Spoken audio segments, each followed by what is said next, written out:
So the Democrats are looking to strike gold, and the Republicans think they can flip a beautiful red ace.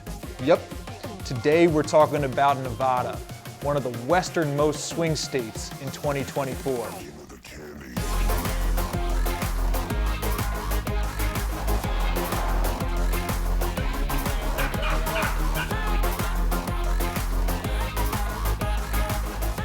So a lot of times when we talk about swing states, we end up talking about these eastern and midwestern states, right? Your Pennsylvania, Wisconsin, Michigan. A lot of times you end up talking about Florida.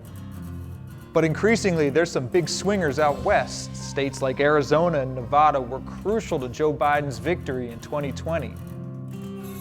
Now look, Nevada may only have 6 electoral college votes, but in this election, there's only a handful of swing states. And so which way those 6 votes go could have a lot to say over who's going to win. And that's especially true for Democrats who have recently been able to eke out wins here, and they count on the state in their pathway to victory. So how are things looking for 2024?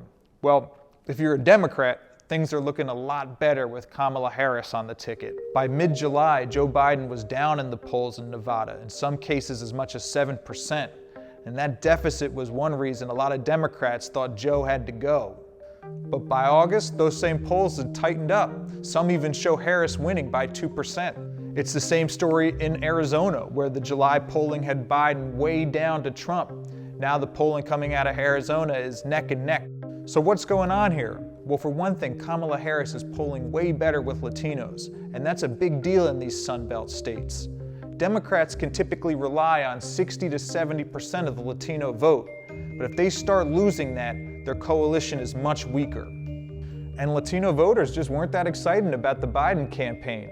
That might be changing with Harris. For example, the group Voto Latino had a 221% increase in voter registration in the days after Harris announced. In that same period, 3,000 folks from Nevada volunteered for the Harris campaign.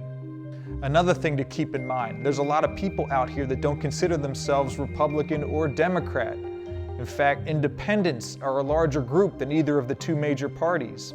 And demographically, those independents are diverse and young, and a lot of them really weren't feeling a Trump-Biden rematch and weren't planning to vote at all.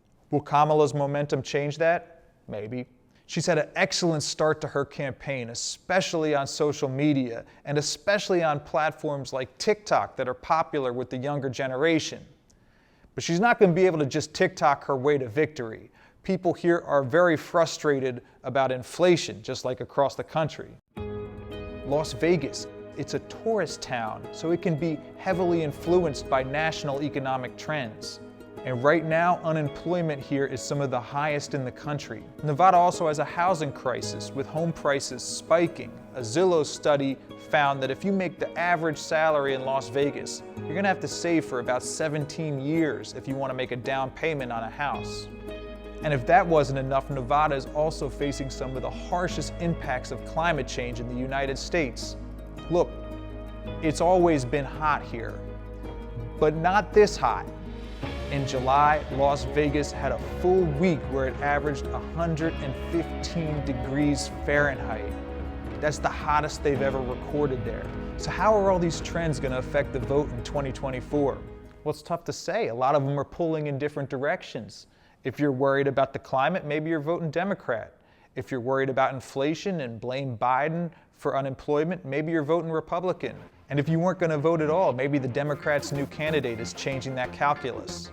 But one thing is for sure, things are heating up here in Nevada, and we'll be watching very closely here at the Bertelsmann Foundation coming down the stretch.